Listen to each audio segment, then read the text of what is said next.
Good evening, everyone. Welcome to this meditation for Wednesday of Holy Week, April 8th, 2020. Those of you who listen to this each day of this week, last night's meditation was particularly lengthy because there are a lot of scripture passages that the Gospel of Mark said occurred on Tuesday of Holy Week. Well, tonight for Wednesday of Holy Week, not so many. There's only two, but they're two really important ones. The first one I will read you now from the Gospel of Mark. Wednesday. It was 2 days before the Passover and the festival of unleavened bread.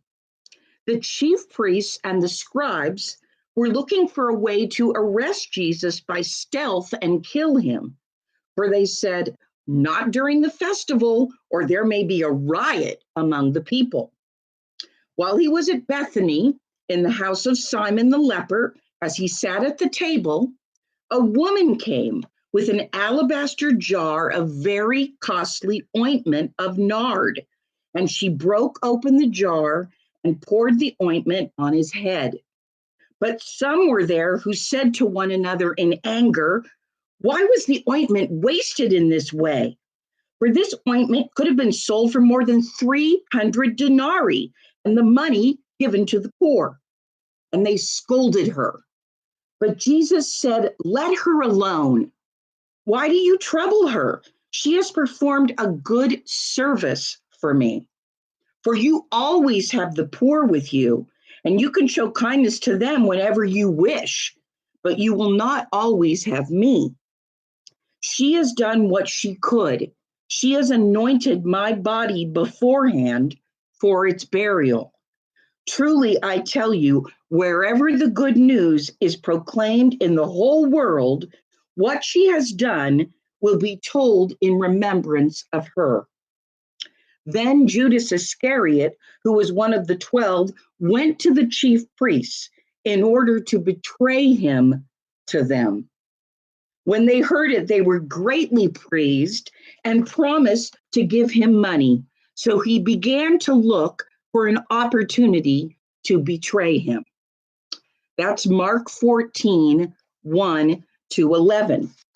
Let me read you the story about the beginning of Judas's betraying Jesus from the children's Bible, and you'll see that it's substantially different than Mark's version.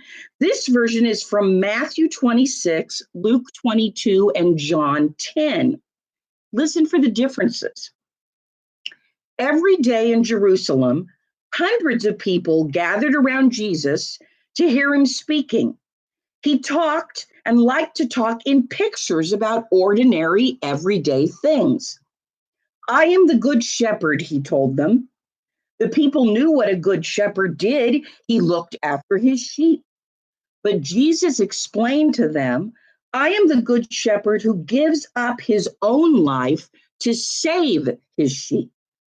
The people did not understand why Jesus kept on saying, "I will give up my life," or "the Son of Man must suffer and die." They kept whispering to each other, "Surely he's the great leader who will free us from the power of the Romans. Why should he die?" No one believed that the Messiah could be killed. All this time, the enemies of Jesus were trying to find a way of arresting him in secret. "We'll have to take him by night," one whispered. "Everywhere he goes, there are hundreds of followers," said another. "Sometimes he prays alone. We could find his special place on the Mount of Olives." "It's dangerous. There are thousands of Galileans up there camping in the hills. There could be a riot, and then the Romans will kill all of us." Just then, as the religious leaders were whispering in the corner of the temple, a man stepped from the shadows. He looked over his shoulder nervously and then approached them. It was Judas. "Aren't you one of the man's disciples?" they asked him suspiciously. Judas nodded. He cleared his throat. how much money would you give me if I took you to Jesus? You will take us to him? They were astonished. There's a garden, said Judas softly, a special place where he goes to pray. The chief priests paid Judas 30 pieces of silver, a huge sum of money. From then on, Judas waited for the right moment to betray Jesus. This is the word of the Lord. Thanks be to God. Now, just briefly, I want to share with you a few things that Borg and Crossan have to say about Wednesday of Holy Week. There really needed to be a traitor. We all, however, participate in the plays that are often done by churches during this time of the year where we all shout, "Crucify him." And it's important that we all remember that we all are guilty of betraying him. Just because Judas did it in this story doesn't make us innocent, okay? What these portrayals fail to ask, though, is why, if the Jewish crowd was so against Jesus, was it necessary to arrest him in the dark of night with the help of a traitor from among his own followers? Why not arrest him in broad daylight? Why arrest him now also? And this is a real crucial question. And to answer it, you have to look back at Mark's account from Sunday through Wednesday. And to sum those up, it's about domination and power and the abuse of power and not living the way that you speak, not doing deed that backs up your words.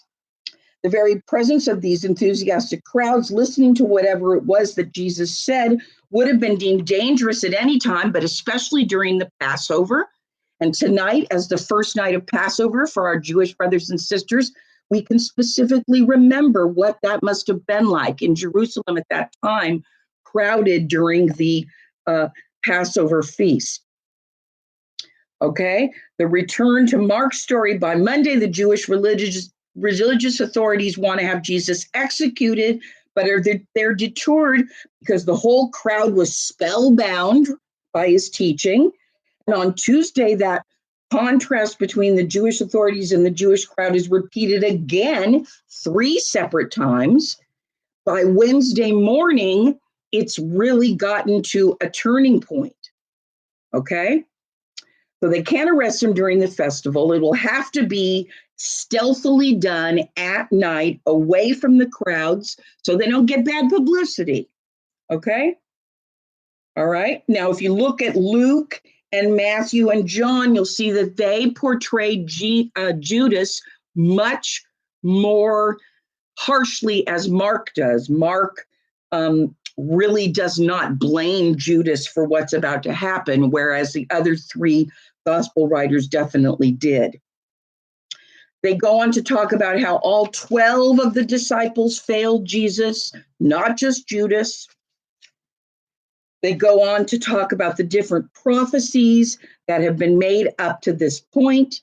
And even as Jesus is announcing his death by execution, they're debating among themselves who's going to sit at his right and left and precedence. And here Mark is not only criticizing the disciples, he's actually lampooning them, okay? Because they completely ignore Jesus's admonition, okay?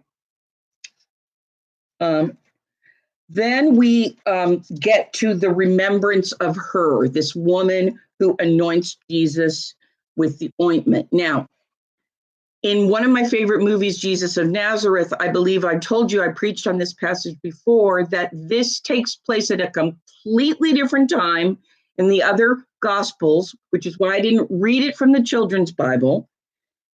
In Mark, it's a Lenten event that takes place by an unnamed woman. It is not Mary Magdalene.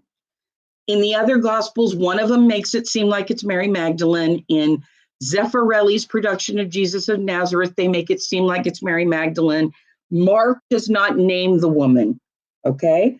Mark's relentless criticism, Peter, James, and John, of the 12 and Judas was a necessary preparation for answering one very important question concerning this incident with the woman in the alabaster jar. That story opens with this action by an unnamed woman. While he was at Bethany in the house of Simon the leper, as he sat at table, a woman came with an alabaster jar of costly ointment of nard, and she broke open the jar and poured the ointment on his head. Now, remember, in the other Gospels, it's his feet, okay? This is his head. Why does she deserve of her action to receive this absolutely unique and stunningly extraordinary accolade from Jesus? He says she's done what she could. She's anointed my body beforehand for its burial. She alone, of all those who heard Jesus's 3 prophecies of his death and resurrection, believed him and drew the obvious conclusion. And so therefore, she is for Mark the first believer and indeed the first Christian. She believed from the word of Jesus before any discovery of an empty tomb. And finally, they talk a little bit about the motive of Judas Iscariot to betray Jesus. Now, I did a sermon series on Judas, the good, the bad, and the ugly, which you may recall. Judas was not an all bad person. He did have, as my friend PJ would say, beneficial, positive intentions at the beginning. Mark gives no hint of Judas's motive, however, in betraying Jesus.